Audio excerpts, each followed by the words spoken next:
Welcome to The Explainer. Today, we're analyzing a truly fascinating legal case, but we aren't going to look at it as a standard dispute over the law.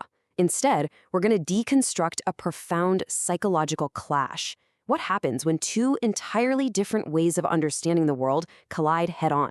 Let's explore the case of Dr. Chen Jingyuan, looking at it entirely through the objective lens of cultural psychology. Here's our agenda for today. We'll start with the facts of the Dr. Chen case, introduce our cultural psychology lens, examine the two clashing mindsets, see how they define truth and rumor, and finally uncover what we're calling a systemic meaning misalignment. Let's get right into it. All right, Section 1, the Dr. Chen case, a scientist on trial. So, let's look at the timeline. It moves incredibly fast. In September 2022, Dr. Chen experiences a sudden arrest at his home. By January 2023, he's officially indicted for the crime of picking quarrels and provoking trouble. Just a few months later in April, he's convicted and handed a 20-month prison sentence. And a month after that, his appeal is swiftly rejected. The core accusation here is that he used a VPN to access an overseas chat app and retweeted false information that disrupted social order. But, guys, check out this number, 100. Based on the case files, Dr. Chen had fewer than 100 followers. We're talking virtually zero engagement. He was essentially, shouting into a void of zombie accounts. And his so-called crime? He just retweeted existing posts, some of which were literally articles from official channels that had been published elsewhere, without a single added comment. From a mathematical network science perspective, his actions generated essentially zero tangible impact. Yet, despite that zero impact, the judicial verdict really hammered home this quote: public network space is not a lawless place. The court argued that Dr. Chen, as a highly educated individual, should have absolutely known better. They concluded he was intentionally spreading false information that caused severe public order disruption. So, we've got a massive gap here, right? A mathematical reality of zero impact stacked up against a legal ruling of severe disruption. How do we explain this gap neutrally? That brings us to Section 2, the cultural psychology lens, beyond the law. Okay, so the absolutely crucial point here revolves around this concept of meaning-making. Look, human behavior is not universal. It's deeply shaped by how our specific cultural background trains us to construct meaning out of actions. Think of it like cultural software. An action doesn't just exist in a vacuum. It gets decoded by the cultural software of the person observing it. To really understand this case objectively, we have to look at Michel Gelfand's theory of tight versus loose cultures. It's fascinating stuff. Tight cultures have super rigid norms and a very low tolerance for ambiguity. They view any deviations as literal threats to a fragile social order. Loose cultures, on the other hand, are way more open. They tolerate ambiguity and deviant behavior. We're going to see how these two different systems perceive risk in entirely different ways. To neutrally map out this profound disconnect, we can rely on a few specific psychological frameworks. Think about individualism versus collectivism. Does the culture prioritize individual rights or group harmony? Then there's power distance, which is basically how much a culture relies on authority to dictate truth. Toss in analytic versus holistic thinking, and high versus low uncertainty avoidance, and the differences become incredibly stark. Moving on to Section 3. Two clashing mindsets, scientist versus system. So here is the core clash. Dr. Chen operates within an open epistemic culture. Because he's a scientist, his mindset naturally embraces uncertainty. He values the pursuit of dynamic knowledge and treats information as something meant to be tested. The judicial system, however, operates within a normative authority culture. This culture demands strict control, values absolute stability, and really requires clear, binary boundaries of right and wrong just to maintain order. Now, contrast the court's earlier quote about lawless spaces with this quote straight from Dr. Chen's self-defense in the source documents. I maintain doubt and openness to all knowledge. I mean, that perfectly illustrates his individualistic, analytical mindset.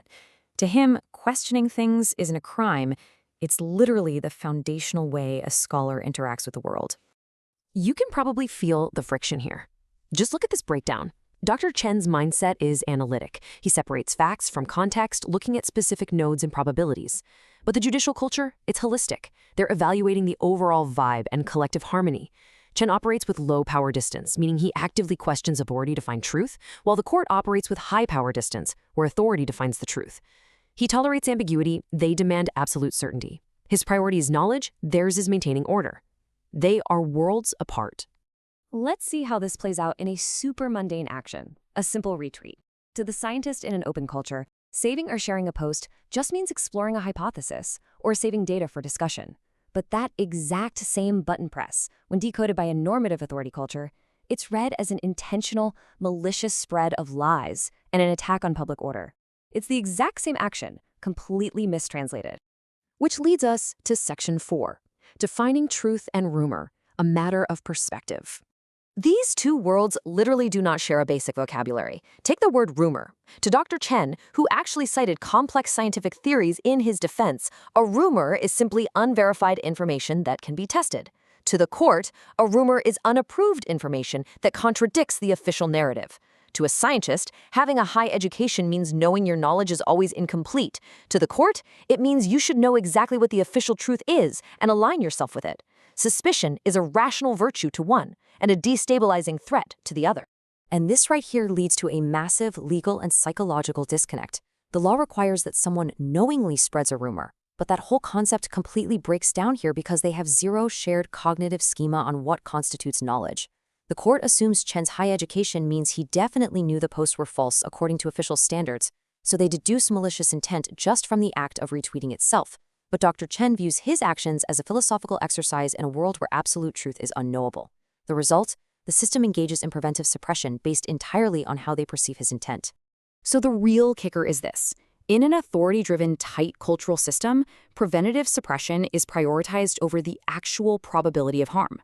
Remember, Dr. Chen proved mathematically that his isolated account, just a tiny node in the network, couldn't physically disrupt the broader social order.